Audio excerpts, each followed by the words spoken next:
My wife thought I was clueless until police dragged their stuck bodies from my house, but I'm getting ahead of myself. Let me start from the beginning, from when I still believed in things like trust and 15-year marriages meaning something. My name is John Matthews. I'm 43 years old, work in corporate finance for a mid-sized firm in suburban Connecticut, and until recently, I thought I had life figured out. Not spectacular, mind you, just figured out. Claire and I had built what I considered a solid partnership over 15 years. No kids, but that was a mutual decision we'd made early on. We had our routines, coffee together before work, quiet dinners at 7:30, weekend drives to the farmer's market. The intimacy had tapered off. What marriage doesn't experience that? But I attributed it to age, work stress, the natural progression of long-term relationships. Claire worked as an office manager for a dental practice, nothing glamorous but steady. At 39, she still turned heads when we went out, something I'd grown comfortable with over the years. The attention of other men had always seemed to amuse her without tempting her. Or so I believed. That Saturday in March started like any other. We'd driven to the park for our usual weekend walk, the spring air still carrying winter's bite. Claire had worn her oversized sunglasses despite the overcast sky, a habit I'd always found endearing. "Honey, can you grab my regular glasses from the car?" she asked me, squinting at her phone. "These are too dark to read in this light."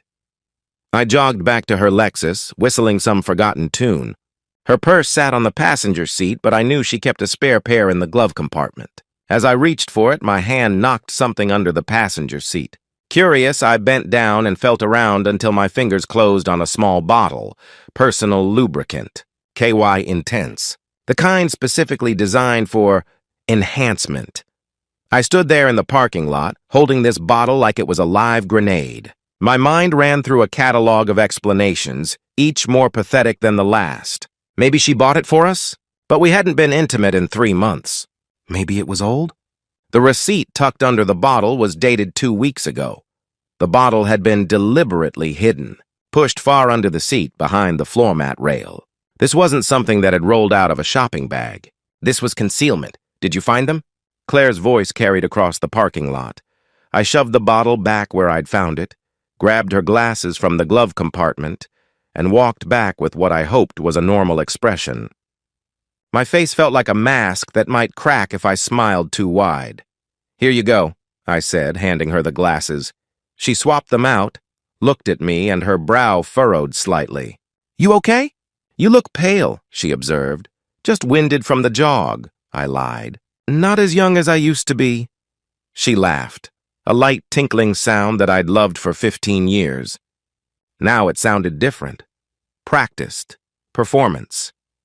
We finished our walk, Claire chatting about her week, office gossip, plans for spring cleaning. I nodded and responded appropriately while my mind dissected every word, searching for tells, lies, slips. When had I become suspicious of my own wife? About 10 minutes ago, apparently. That night, I lay in bed next to her sleeping form, studying the ceiling fan's lazy rotation. Her breathing was deep and even, the sleep of someone without guilt. Or someone who'd grown comfortable with deception. The lubricant wasn't for us. I knew that with absolute certainty, which meant it was for someone else. Someone she was seeing. Someone she was f***ing while I sat in my office calculating quarterly projections. I could confront her. Wake her up right now, demand answers, have the fight that would end with either reconciliation or lawyers. That's what most men would do. That's what emotional men would do. But I'd built my career on being methodical, strategic, thorough. You don't make accusations in boardrooms without documentation. You don't enter negotiations without leverage. I wasn't going to be the fool who confronted his cheating wife with nothing but suspicion. I was going to be the man who destroyed her with evidence. I became someone else in the days that followed. A man living 2 lives, separated by a membrane so thin I sometimes forgot which was real.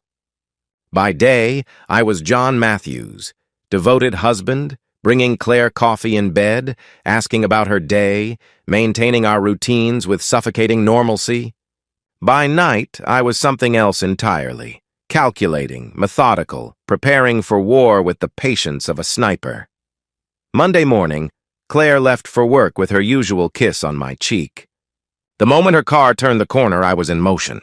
The lubricant bottle. I needed to see it again, study it, understand it. I found it exactly where I'd left it, wedged behind the floor mat rail like a dirty secret. This time I photographed it from every angle, documenting its position, the receipt, the brand, KY Intense. I'd looked it up. Designed for heightened sensation and passionate encounters. Not the kind of thing a woman buys for a husband she barely touches.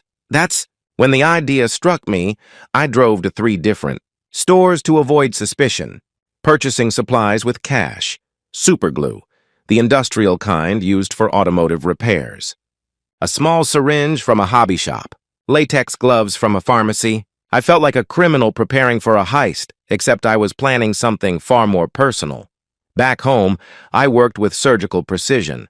The KY bottle's cap unscrewed easily. These things weren't designed for security. Using the syringe, I extracted most of the lubricant and replaced it with the superglue, carefully maintaining the same weight and consistency. The real art was in resealing the cap. I applied a thin layer of adhesive to the threads, just enough to create a bond that would require significant force to break. When it did open, it would seem like normal resistance, maybe a sticky cap. They'd never suspect the contents had been replaced until it was far too late. I returned the bottle to its hiding spot, ensuring everything looked undisturbed. Claire would never know I'd found her secret. Not yet. Phase 2 began that evening. "Honey," I said to her over dinner, cutting into my steak with practiced calm, "I've been thinking about home security." Claire looked up from her salad. "Home security?" she asked. "There have been break-ins in the Riverside neighborhood. 3 in the last month," I explained. This was true. I'd researched it carefully. "I want to install cameras.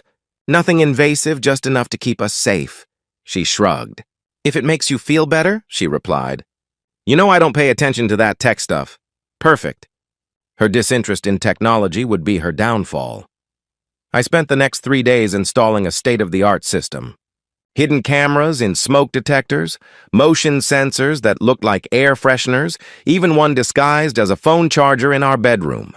All of it connected to a cloud server accessible from my phone. I made a show of installing obvious cameras at the front and back doors, decoys for Claire to see and feel safe about.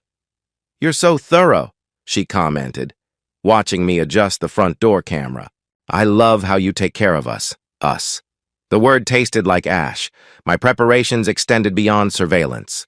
I opened a new bank account at a different bank, transferred small amounts that wouldn't be noticed, photographed every document in our filing cabinet, tax returns, investment statements, the prenuptial agreement we'd signed 15 years ago when we were young and in love and stupid enough to think we'd never need it.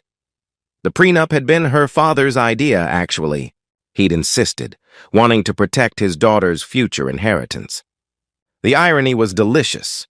It protected my assets in case of adultery. Claire had laughed when signing it. "Like either of us would ever cheat," she'd said at the time. I consulted 3 divorce attorneys, paying cash for consultations using a fake name. "Just research," I told them. "Hypothetical scenarios." They all said the same thing. With video evidence of adultery and a solid prenup, she'd get nothing. The hardest part was maintaining normalcy while my world tilted off its axis. Claire would curl against me on the couch, and I'd force myself not to recoil. She'd tell me about her day, and I'd analyze every word for deception. When she said she was having lunch with her friend Sarah, I'd check Sarah's Instagram later. No photos of lunch, no mentions of Claire. The lies accumulated like evidence in a court case. Working late became her favorite excuse, though the dental office closed at 5. Shopping trips that produced no bags. A new password on her phone, she claimed, was for security at work. Thursday night, she was particularly affectionate, running her fingers through my hair while we watched TV. "I love you," she said suddenly. "I love you too," I replied automatically. The words hollow. "I was thinking," she continued, "you work so hard. You should take a trip. That conference in Chicago you mentioned last month. You should go." I hadn't mentioned any conference, but I played along. "Maybe you're right," I agreed. "You could go next week. Take a whole week, relax, network." "I'll be fine here," she suggested enthusiastically. There it was. She was trying to clear me out. Create space for whatever she had planned. Actually, I said, the plan crystallizing instantly. That's a great idea. I'll book it tomorrow. She smiled, genuinely pleased. I saw it then, the excitement she couldn't quite hide, the anticipation of freedom. That night I created an elaborate fiction. Flights, hotel reservations, conference schedules. I printed everything, left it casually on my dresser for her to see. I even packed a suitcase, complete with conference-appropriate attire. Sunday came too quickly and not fast enough. Claire drove me to the airport, kissing me goodbye with enthusiasm that felt like a performance. "Have a great week," she said brightly. "Don't work too hard."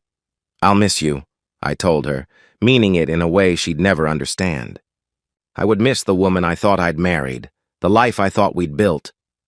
I watched her drive away, then caught a cab to the Hampton Inn 15 minutes from our house. Room 237, paid for in cash under another name. I set up my laptop, connected to our home security system, and settled in to watch my marriage implode. As I watched her wave goodbye from our front door through the security camera, I realized I wasn't leaving for a business trip. I was leaving to watch my wife destroy herself. Monday passed without incident. Claire went to work, came home, made herself dinner, watched Netflix. She seemed restless, checking her phone constantly, but nothing happened. I sat in my hotel room eating takeout and wondering if I'd misread everything. Tuesday afternoon, everything changed. The motion alert hit my phone at 2:47 p.m. Claire's car in the driveway, 3 hours before the dental office closed. My heart hammered as I opened the security app, switching to the front door camera. She wasn't alone. A black BMW pulled in behind her. Late model, tinted windows, the kind of car that screamed compensation. The driver's door opened, and out stepped a man who made my stomach clench with recognition and rage. Not recognition because I knew him, I'd never seen him before, but recognition of a type.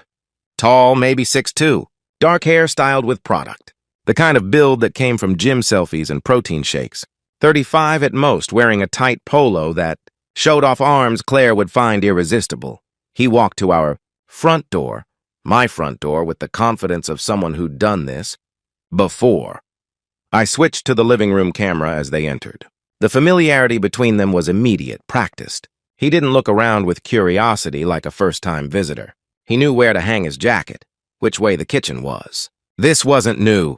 "God, I missed you," he said, pulling her against him. "Derek," she breathed against his mouth. "It's been too long." Derek, now he had a name.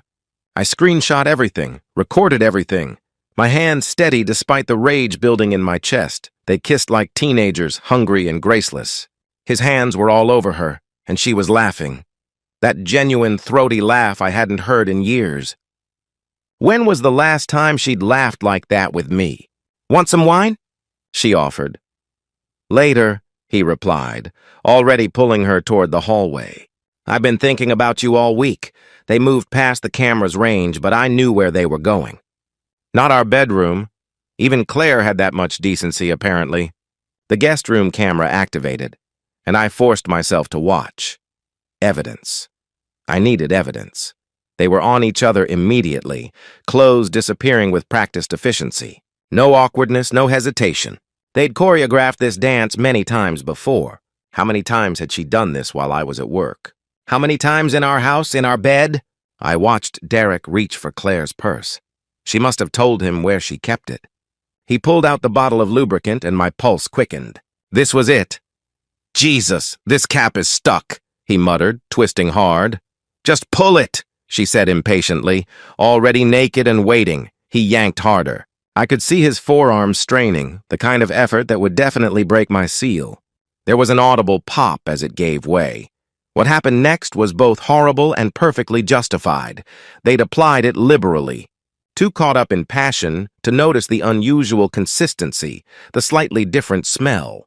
Superglue doesn't work instantly. It needs a moment, pressure, skin contact. They gave it all three. The screaming started about 90 seconds later. "What the hell?"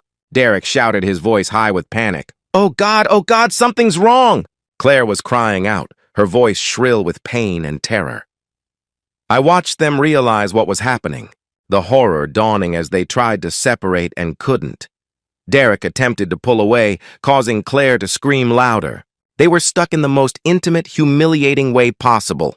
What is this? Derek was examining the bottle, his face contorting. This is glue! This is friggin' glue, he yelled. That's impossible. Claire sobbed. I bought it myself, She stopped mid-sentence, and I saw the moment of realization cross her face. Not full understanding, but the first crack of suspicion. They tried everything. Derek, in his panic, attempted brute force, causing both of them to howl in agony. Claire begged him to stop, then suggested water. They managed an awkward shuffle to the guest bathroom, but water did nothing to industrial adhesive. Their skin was bonded at the molecular level. We need help, Claire whimpered. We need an ambulance. Are you insane? Derek's voice was pure panic. We can't. How would we explain? He asked desperately. I don't care, she screamed back. I don't care anymore. This hurts so much. Please, just call. I watched Derek fumble for his phone, trying to maintain some dignity while literally attached to my wife. The conversation with 911 was almost comedic in its horror. We need an ambulance, he said urgently. Then he paused, struggling with the words. No, we're not injured exactly. We're stuck together. No, not trapped. Stuck? With adhesive. Please, just send someone. Claire was crying uncontrollably now, the kind of deep, humiliated sobs that came from realizing your life was about to change forever. She was right about that. The dispatcher must have thought it was a prank at first, but Derek's desperate insistence finally convinced them. I heard him give our address, my address, and say the words that would doom them both. Please hurry, and maybe be discreet. He pleaded there would be no discretion. Not for this. I checked out of the hotel methodically, taking my time. No need to rush. They weren't going anywhere. The 15-minute drive home felt like a victory lap. Every red light was a moment to savor what was coming. As I turned onto our street, I could see the ambulance in our driveway, lights flashing like a beacon calling every neighbor to witness. Mrs. Bennett from next door was already on her lawn, phone in hand. The teenage Parker boys were recording from their bikes. I parked slowly, deliberately, making sure everyone saw me arrive, making sure they knew I was coming home to this. As I drove toward the house I'd shared with Claire for 15 years, I realized I wasn't going home to comfort my wife. I was going home to watch her world end. The scene inside my house was organized chaos. 2 paramedics knelt beside the guest bed, their professional composure cracking at the edges. A police officer stood near the door, notepad in hand, looking like he'd rather be anywhere else. The smell hit me first, adhesive remover, sharp and chemical, mixing with the musty scent of fear sweat. Sir, you can't, the officer started to say. I'm John Matthews, I interrupted calmly, producing my driver's license. This is my house. That's my wife. The officer's face went through several expressions, surprise, embarrassment, and finally, deep discomfort.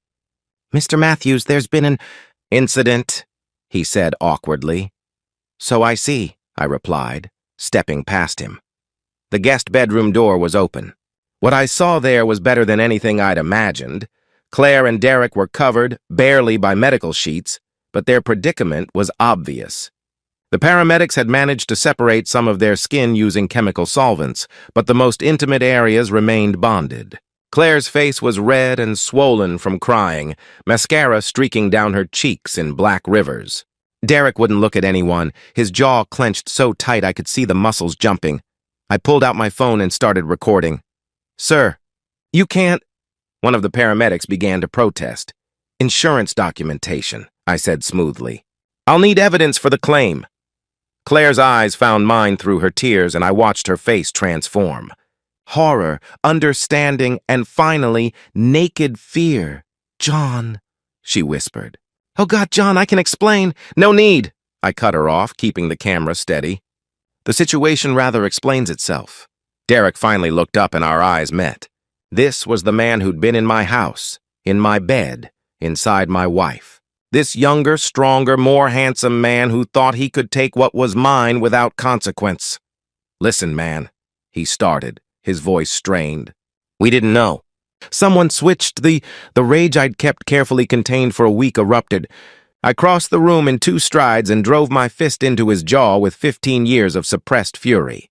His head snapped back, blood exploding from his nose across the medical sheet, across my wife's skin. "That's for using my house," I said quietly, shaking out my hand. "And my wife." The room exploded into motion.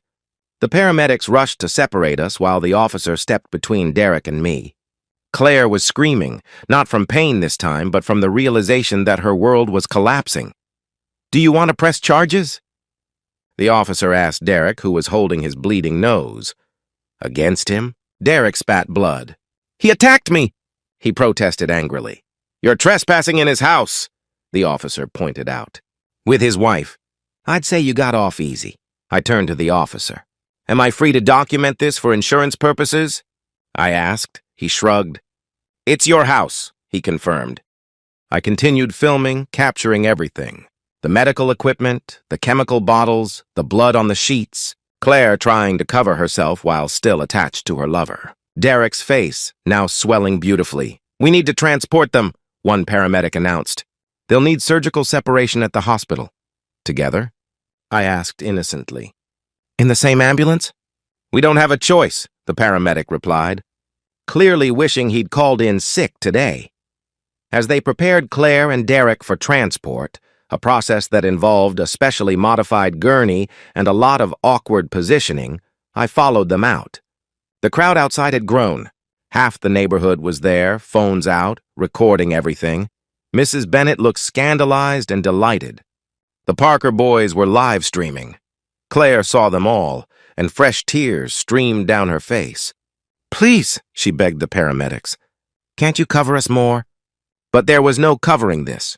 No hiding what she'd done, what she'd become. As they loaded her into the ambulance, still grotesquely attached to Derek like some medieval punishment for adultery, our eyes met one last time. "How?" she mouthed silently. I just smiled and kept filming. The ambulance doors closed, but the show wasn't over. I turned to address the crowd, my neighbors, the people we'd barbecued with, whose kids we'd watched, whose lives had intersected with ours for years. "I apologize for the disturbance," I announced formally. "I've been in Chicago all week for business. Came home early to surprise my wife." I paused, letting the irony sink in. "Surprise!" someone actually applauded. Others laughed nervously. Mrs. Bennett approached me, her face a mask of sympathy. "John, dear, if you need anything," she offered kindly. "Actually," I said loudly, loud enough for everyone to hear, "if anyone has video of what happened here today, I'd appreciate copies. For the divorce proceedings." At least 6 people immediately offered to send me footage. I went back inside my house, not ours anymore, and poured myself a scotch. The good stuff, the 20-year Macallan I'd been saving for a special occasion. If this didn't qualify, nothing would. My phone was already buzzing. Text messages, Facebook notifications, calls from numbers I didn't recognize. The story was spreading like wildfire through our social circles. By tomorrow, everyone would know. I made 2 calls. First, Dylan Caldwell, the best divorce attorney I'd found during my research. "Dylan, it's John Matthews. Remember that hypothetical situation we discussed?" "It's not hypothetical anymore," I said. "How bad?" he asked immediately. She was literally glued to him.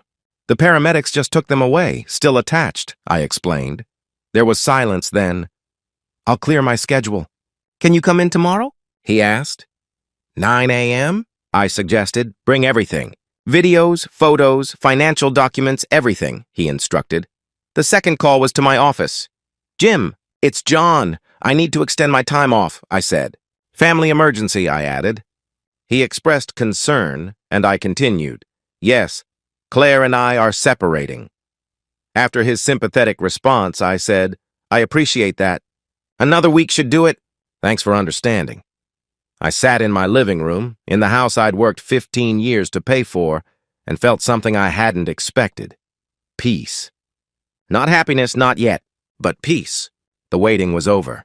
The pretending was done.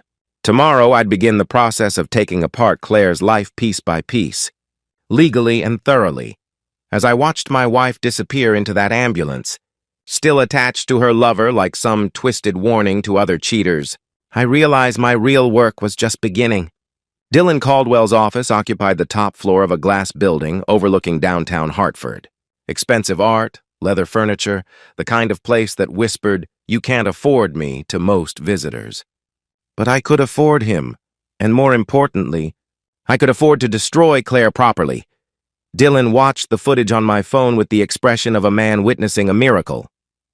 "In 30 years of practice," he said, setting down the phone, "I've never seen anything like this. This is beautiful." "I have 8 different angles from neighbors," I added, sliding a thumb drive across his desk. "Plus all the security footage from my house showing their affair." He opened the prenuptial agreement, scanning the adultery clause Claire's father had insisted upon. The irony remained delicious. "She gets nothing," Dylan confirmed. "The house is in your name, purchased before marriage. The investment accounts are protected. The retirement funds are yours. With this evidence, she won't even get alimony." "What can she fight for?" I asked. "Realistically, her personal belongings and her car, which I see is in her name. Maybe some cash for moving expenses if she has a sympathetic judge," he explained. "But John—" He leaned forward. "No judge will be sympathetic after seeing this footage. We filed that afternoon. Dylan had the papers drawn up in record time, citing adultery with photographic and video evidence attached. He also filed an emergency motion for exclusive use of the marital home, arguing that Claire had defiled it with her affair." "Defiled?" I questioned. "Legal term," Dylan grinned. "Judges eat that biblical stuff up." While the legal machinery churned into motion, the social destruction was happening organically. Someone, probably one of the Parker boys, had posted the video online with the title, "Cheating Wife Literally Glued to Lover." It went viral within hours. Not globally viral, but Connecticut viral, which was enough. Claire's Facebook page disappeared by evening. Derek's Instagram went private, then vanished entirely. I learned from the hospital grapevine, amazing how many people suddenly wanted to talk to me, that the surgical separation had taken 3 hours. They'd needed a plastic surgeon to minimize scarring, though some would be permanent. Both were kept overnight for observation and to manage the risk of infection. Derek disappeared immediately after discharge. His BMW never returned to our street. His apartment, I'd found the address through some creative searching, showed a moving truck 2 days later. Claire tried calling him dozens of times according to the phone records Dylan subpoenaed, but they all went unanswered. He'd vanished like smoke, leaving Claire to face the consequences alone. She showed up at the house on Thursday, escorted by a police officer per the emergency order. She was allowed 2 hours to pack personal belongings under supervision. I stayed in my office, door locked, listening to her sob as she filled suitcases. "Can I talk to him?" I heard her ask the officer. "Just for 5 minutes?" "Ma'am, that would violate the order," the officer responded. "You'll have your chance in court." When she left, I found she'd taken only clothes and toiletries. Our wedding photos remained on the walls. Her jewelry, gifts I'd given her over the years, sat untouched in the bedroom. Either she felt too guilty to take them, or knew they'd be worthless in the face of what she'd lost. The divorce proceedings moved with unusual speed. Claire's attorney, a tired-looking woman named Patricia Morse, tried her best with an impossible case. "My client claims she was set up," Patricia argued at the first hearing. "Someone tampered with her personal items." "Your client," Dylan responded smoothly, "was engaged in adultery in the marital home. Whether she chose the wrong lubricant is irrelevant to the fact of her infidelity, which is documented extensively. The judge, a stern woman named Harriet Powell, reviewed the evidence with barely concealed disgust. "Mrs. Matthews," she addressed Claire directly, "do you deny having an affair?" Claire, wearing a conservative dress that couldn't hide the faint scars on her neck, whispered, "No, Your Honor." "Do you deny bringing your lover into the marital home?" The judge continued. "No, Your Honor," she whispered again. "Then the court sees no relevance in your claim of tampering," Judge Powell declared. "The prenuptial agreement is clear and valid. Adultery voids any claim to marital assets. The final decree was brutal in its simplicity. Claire received her car, her personal belongings, and a cash payment of $5,000. My idea, actually. Enough for a security deposit and first month's rent somewhere. I wasn't a monster. I just wanted justice. Dylan handled everything brilliantly. Claire's attempts to claim emotional abuse fell flat. Her lawyer's suggestion that I'd somehow orchestrated the whole thing was dismissed as desperate speculation without evidence. Even if Mr. Matthews had somehow switched the contents, Judge Powell noted, it wouldn't change the fundamental fact of adultery. This court will not reward infidelity because the cheating party chose an unfortunate lubricant. Someone in the gallery actually snickered. The last time I saw Claire was at the final settlement meeting. She'd lost weight, her face gaunt and hollow. The confident woman who'd laughed with her lover in my living room was gone, replaced by someone who looked broken. Why? She asked when the lawyer stepped out to file the final papers. If you knew, why didn't you just divorce me? I considered lying, giving her some comfort. But she deserved the truth. Because you made me a fool, I said simply. In my own house. In my own bed. You didn't just cheat, Claire. You humiliated me. So I returned the favor. I loved you, she whispered. No, I replied firmly. You loved the life I provided. There's a difference. She signed the papers without another word.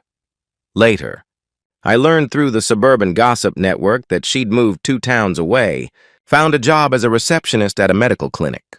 The story had followed her. Small towns have long memories for spectacular scandals. Someone told me they'd seen her at a grocery store, head down, avoiding eye contact with everyone. Derek Paulson vanished completely. Some said he'd moved to California. Others claimed he was in Florida. One persistent rumor suggested he'd changed his name. I didn't care enough to investigate. As Claire walked out of that conference room with nothing but the clothes on her back, I realized that revenge wasn't just a dish best served cold. It was a feast best served with witnesses. 6 months later, my life has found its rhythm. The house feels different now. Not empty, just honest. I've redecorated the guest room, turned it into a home office. The security cameras remain active, though they mostly capture delivery drivers and the occasional raccoon. Old habits. The story has become suburban legend. I'm the guy whose wife got glued to her lover, spoken with a mixture of sympathy and admiration. Women at the gym suddenly find excuses to chat. My neighbor, Mrs. Bennett, regularly brings over casseroles and mentions her divorced daughter, who's about your age and very accomplished. I delete the dating app matches without reading them. 3 women from neighboring towns have reached out on Facebook, all mentioning they'd heard about my situation and admiring how I handled things. My story, it seems, has become a litmus test for a certain type of woman, ones who appreciate calculated justice over emotional explosion. I'm not ready for that. May never be. Claire lives 30 miles away now, in a studio apartment above a pizza shop. I know this not because I've stalked her, but because mutual acquaintances can't help but update me. She works at a medical clinic, drives a 10-year-old Honda, keeps to herself. Someone mentioned seeing her at a coffee shop, reading alone, looking resigned. That's the word they used. Resigned. The financial settlement left me comfortable. The house is worth more without the weight of a failed marriage. My investment portfolio, no longer supporting 2 people, has grown substantially. I've taken up golf, joined a book club, started learning Italian, cliché middle-aged divorce activities. But they fill the time. Sometimes late at night I wonder if I went too far, if simple divorce would have been enough. Then I remember the sound of her laughing with Derek in our living room, the practiced ease with which they'd moved together, the months or years of deception I'll never fully uncover. No, I didn't go too far. I went exactly far enough. My phone buzzes with a text from Dylan Caldwell. He's handling another divorce and wants to know if I'd speak with his client, a man whose wife has been cheating with his business partner. He needs to know there's justice possible, Dylan writes. I agree to meet him. Not to share my methods, those were specific to my situation, but to share the philosophy. Document everything. Plan carefully. Strike decisively. Make the cost of betrayal so high that it becomes a cautionary tale. The man I meet is younger than me, maybe 35, with the shell-shocked look of recent discovery. Over coffee, I tell him an abbreviated version of my story. His eyes widen at the glue, narrow with appreciation at the planning. Did it make you feel better? He asks me. The revenge? No, I answer honestly. But it made me feel even. And sometimes that's enough. He nods, understanding. I sleep well these days. 8 hours straight, no nightmares, no regrets. My conscience is clear. I didn't create Claire's betrayal. I only ensured it had consequences. Spectacular, humiliating, publicly documented consequences that will follow her forever. Justice, I've learned, isn't always swift. But when it's properly planned, when every contingency is considered and every detail executed perfectly, it can be absolutely devastating. The cost of betrayal, it turns out, is everything. Claire paid it in full. And so, we've reached the end of today's story. Was it what you expected, or did it take a twist you didn't see coming? I'm curious to hear your thoughts. Share them in the comments below, and let's get a conversation going. If this story kept you hooked, make sure to hit that like button. And if you're new here or just haven't subscribed yet, now's the perfect time to join our community. I bring you fresh, captivating stories every day, so click that subscribe button and turn on notifications so you never miss out. Thanks for watching, and I'll see you in the next one.